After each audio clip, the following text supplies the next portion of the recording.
법보와 같은 분이다 그랬어요. 법보와 같은 분이다. 부처님의 법을 피는 보배와 같은 그런 거와 같은 것이다. 포교가 생명이고, 포교는 존재 이유고, 포교는 존재 가치다. 사람이 그 마음이 비뚤어지면은 그것이 파괴다. 마음이 비뚤어지면 못 쓰는 것이다. 마음은 늘 반듯하게 하고 잘 살아라. 문수보살의 지혜와 보현보살의 행언과 관음보살의 자비를 같이 갖추신 그런 그 어른이시다. 일본 대정대학에서 신학문을 익힌 추담 스님. 비구 대처간 분쟁 때는 비구승 대표 5명 중 1명으로 참석하셨고, 사회 언론에 기고문을 발표해 정화운동의 당위성을 역설하셨던 추담 스님. 스님께서는 여러 권의 불교 서적을 발간해 문서 포교에 앞장서셨다. 이사에 두루 밝으셨던 추담 스님은 전국 주요 사찰에 주지 소임을 맡아서 불사에 앞장섰고, 조계종 중앙종회 초대 부의장, 조계종 총무원 법규위원, 조계종 감찰원 감찰위원을 역임하며 종단 발전에도 크게 기여하셨다.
살아야지. 사람이 그 마음이 비뚤어지면은 그것이 파괴다. 마음이 비뚤어지면 못 쓰는 것이다. 마음은 늘 반듯하게 하고 잘 살아라. 반듯한 마음을 늘 강조하셨어요. 중은 교학을 열심히 해도 참선 안 하면 안 된다. 자기 마음을 내 스스로 다스려야지. 내 스스로 깨우쳐야지. 내가 네 대신하냐, 네가 내 대신하냐. 자기 수행을 강조했죠. 그러니까 수행을 꼭 무슨 뭐 벽 쳐다보는 수행뿐만 아니라 매사 일거수일투족이 내가 부처님이라는 생각으로, 또 부처님 닮는다는 생각으로 하면 그대로가 수행이다.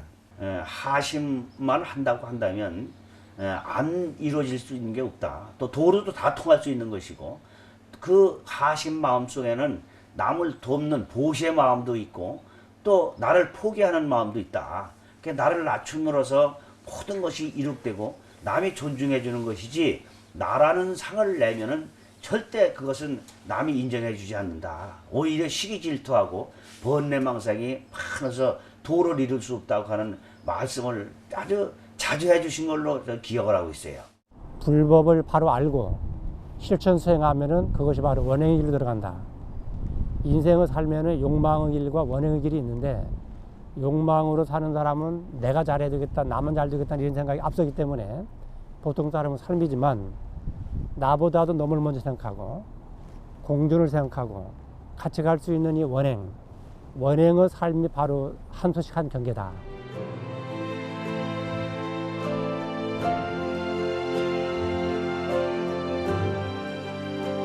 우리 스님은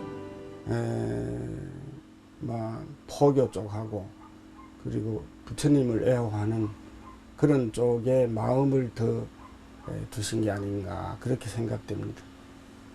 특히 포교가 생명이다. 저에게 그랬습니다.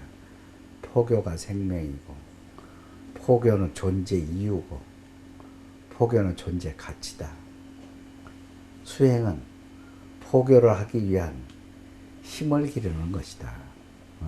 나 혼자 좋으라고 수도하는 거 아니다. 중생이 있기 때문에 부처가 있는 것이지 부처를 위해서 중생이 있냐.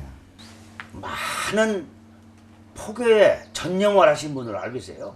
그래서 많은 사람을 접하시고 또 많은 사람에게 부처님 말씀을 전달하시려고 애썼던 분으로 알고 있어요.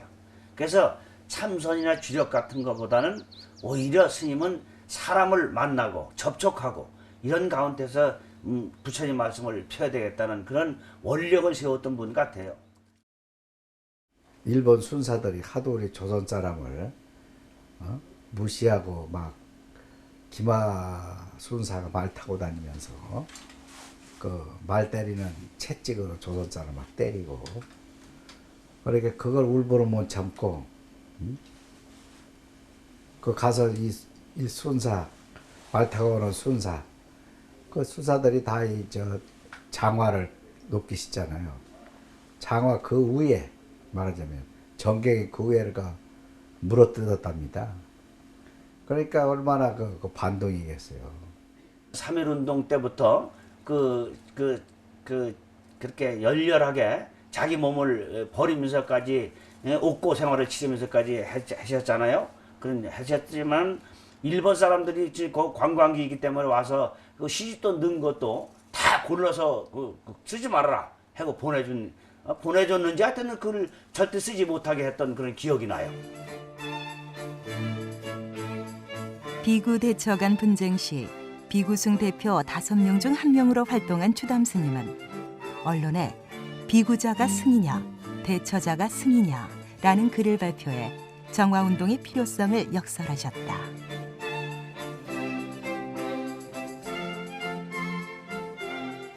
비구 5명, 대처성 5명, 그러고 불자 중심으로 하는 이 사회 저명에서 5명 해가지고 15명이 불교 재건 비상회의라는 걸 만들었거든. 그때 비구의 5인 대표로 나가셔서 오늘날의 이 통합종단 탄생에 주역을 하셨죠.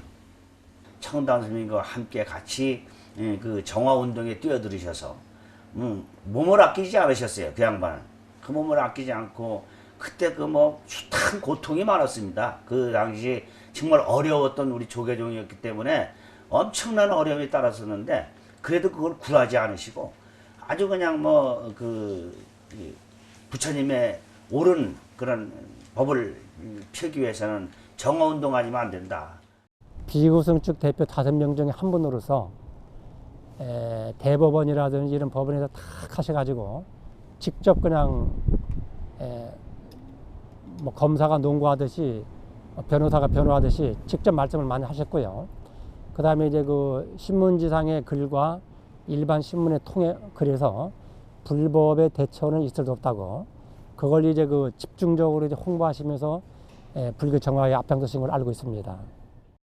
우리 사람 되는데 인간에게는 3대 생명이 있다. 첫째는 정직해야 한다. 정직은 생명이다. 뭐든 정직하면 용서받을 수가 있는 것이다. 그리고 사람은 용기가 있어야 된다. 용기가 생명이다. 잘한 것만 자랑하고 잘못된 것을 밝히지 못하는 것은 비굴한 사람이다. 비열함. 수행자나 장본은 그게 아니다. 용기가 있어야 한다. 그리고 시간이 생명이다. 왜 인생이라고 하는 것은 시간과 공간 사이에서 우리가 100년 안팎에 죽지 않느냐. 그 시간을 우리 헛되이 보내면 그 시간은 다시 안 온다. 사회 구성의 3대 요소라는 걸 항상 말씀하셨어요. 이해와 존경과 사랑이라고 말씀하셨거든요. 이 세상의 모든 것은 모순 추상이기 때문에 모순에 대한 이해가 없으면 안 된다는 거예요. 항상 남을 욕하고 내가 잘했다 하는데 상대방이 왜 그렇게 했을까? 이걸 이해하게 되면 남을 원망할 게 아무것도 없다는 거예요.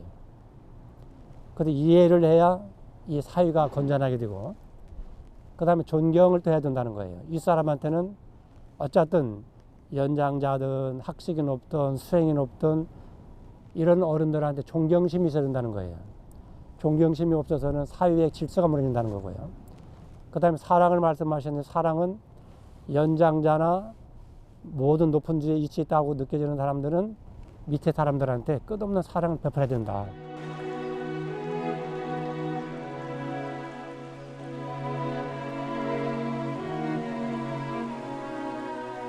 포교의 중요성을 일찍이 깨닫고 제자들을 동국대학교에 입학시켰던 추담 스님의 모습에서는 성각자의 일면을 느낄 수 있다. 추담 스님은 불교신문 주필을 역임했는가 하면 모순의 합리성이라는 책을 펴내 문서 포교에 앞장서셨다.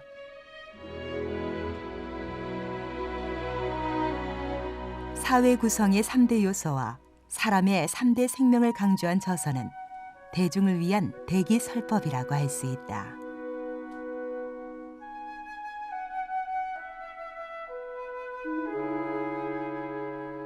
고등학교를 졸업했다는 것을 아시고 바로 그 이기영 박사가 우리 스님하고 가까이 지내더라고요. 그 이기영 박사 얘기 듣고 인도 철학과가 생긴다고 알고 있고, 불교학과를 전체 가기보다는 인도 철학과를 가는 것이 좋다. 부처님 이전에 인도의 사상적인 배경을 연구하는 인도 철학과가 상당히 바람직하다. 이런 얘기를 해 주시더라고요. 그 스님이 권해서 인도 철학과를 가게 됐습니다. 그때 이미 종비생 제도가 생겨가지고 제가 가기 전에 3년이 돼서 일기에 우리 이제 월탄 스님이 일기신데 그때 이제 종회 의장도 했던 지하 스님이 일기로 들어가셨고 다 스님이 보내신 거예요. 또 2기에 이인수라고요, 법회 스님, 이 공군 법사로 가셨는데 종비생 2기로 하셨고, 또 제가 4기로 들어갔습니다. 4기로. 그러니까 우리 백상원에 우리 종비생 중에서 우리 스님 상자가 셋이나 됐죠. 웬간한 스님 제 도반들이나 선후배들은 본인이 갔지 스님이 너 학교 가라 해서 간 스님이 거의 없었어요. 신학문을 많이 익혀서 그래야만 포교에 앞장설 수 있고 또 전달할 수 있다. 정확한 것을 알 수 있는 것이지 모르면 안 된다 하고 스님은 이제 선방도 중요하지만은 신학문에 대해서 많이 주창하신 분이고 또 자기가 그렇게 삶을 그렇게 걸어오신 분입니다. 그래서 아마 우리 스님께서는 그 신학문에 일찌감치 제자들까지도 입문을 시키지 않았는가 이렇게 생각이 들어갑니다.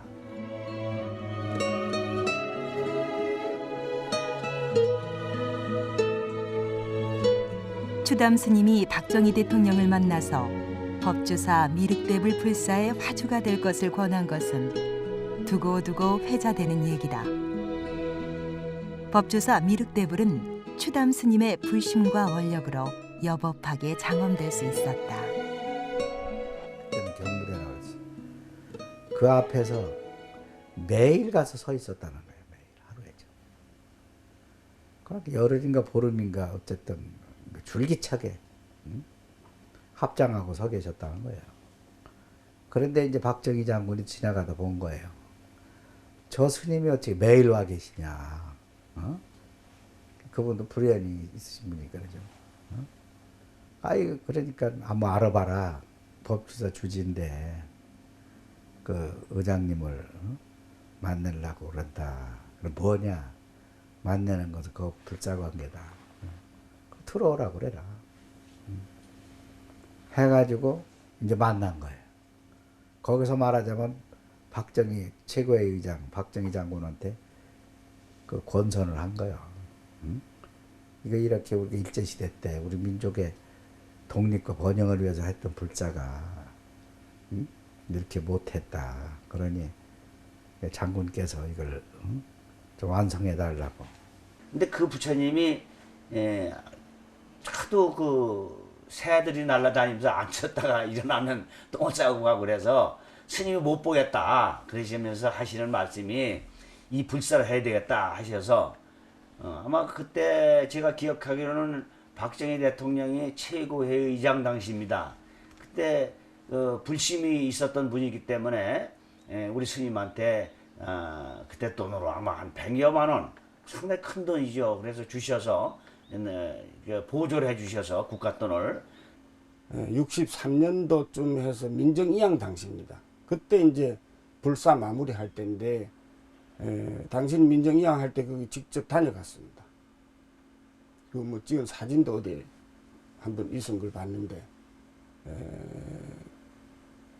그 당신이 지원한 그 불상도 와 보시고 또 민정이양 하면서 부처님께 뭐 당신이 찾아보고 싶었던지 와서 법당에 와서 들어가서 절은 안 하시고 목례를 딱 하시더라고요.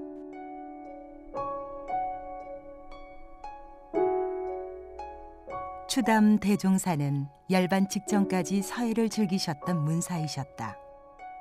스님은 어릴 적 신동으로 불릴 만큼 물리에 밝으셨다. 법조사 대웅보전의 주령과 법조사 미륵대불 건립비문이 스님이 남긴 대표적인 명문이다. 스님께서 열반하신 소요산 자제함에는 스님이 보시던 경전들과 손수 쓰신 일기장이 남아있어 문향을 전하고 있다.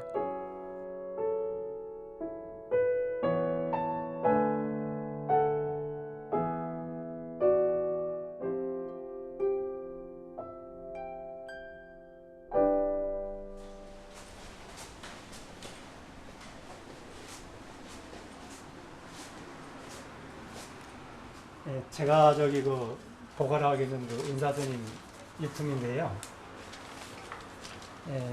마저 작침, 갈마자, 절구공이저자, 만들짝자, 바늘침자, 즉 절구를 갈아서 바늘을 만든다는 의미로 끝없이 연마해서 최고 이상경에 이를 수 있다는 그런 이제 내용이 포함되어 있습니다.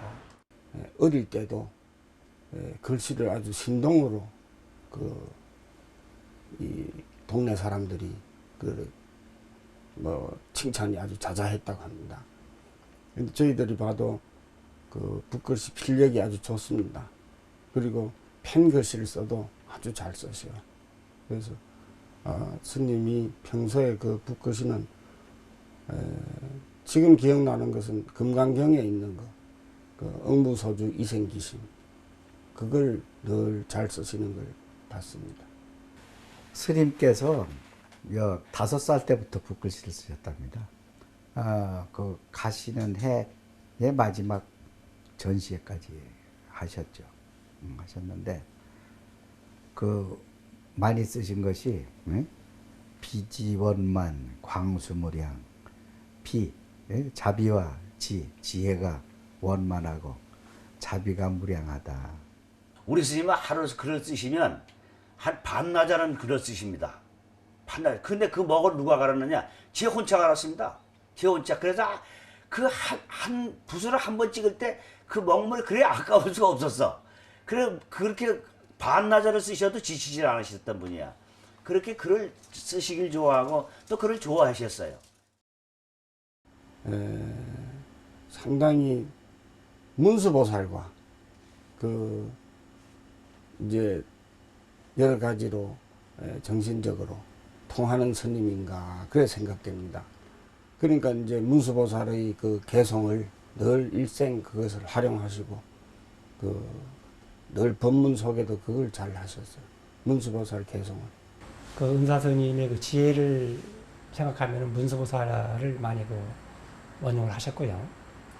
그 다음에 그 행원, 원행을 강조한 것을 보면 보현보살을 또 많이 또 원용을 하셨고, 그 다음에 정말 그냥 어려운 사람들 보면은 하염없이 같이 울어주셨어요.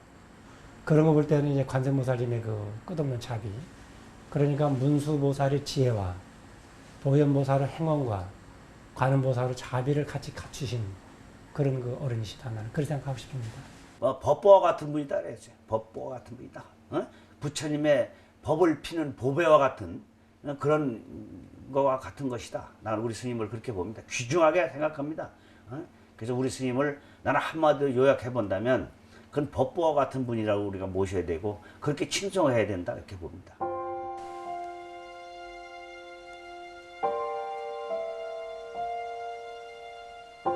추담 스님은 평소 부처님만큼만 살고 가겠다는 말씀을 입버릇처럼 하셨다. 실제로 추담 스님은 부처님과 같은 나이에 열반에 드셨다.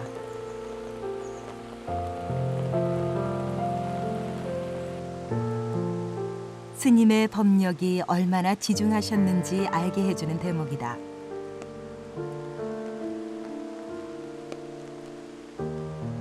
상좌들은 다비식 봉행 후 스님의 사리를 수습해 마지막 주석하셨던 소요산 자재암에 사리탑과 부도탑비를 건립하였다.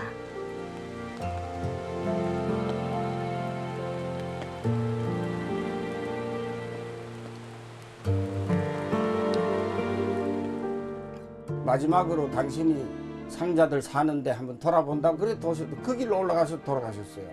근데 거기서 오셔가지고 저한테 얘기를 그래 하더라고요. 스님이 내가 너희들 이제 사는 걸 보는 거 이게 마지막 같은데 그때 이제 그 글씨 마지막 전시회를 하는 중에 그래 다녀갔습니다. 그래 이제 그 하시는 말씀이 내가 어째도 부처님만큼은 살 것이야. 평상시에도 뭐 80 하나에 본인은 가신다. 3년 전에 이미 말씀하셨는데 본인은 뭐 부처님께서도 81살에 돌아가셨기 때문에 하물며 뭐 우리 제자들이 그 이상 더 살면 욕심이다. 나는 들도 안 산다. 그리고 그 나이에 딱 부처님 열반하신 나이에 딱 우리 스님도 열반하셨어요. 그거 보면 우리 스님이 보는 게 있었어요. 뭐 물론 뭐 스님들이 다 자기 앞길은 자기가 보고 있겠지만은 우리 스님은 딱 맞추시더라고 그거는. 예?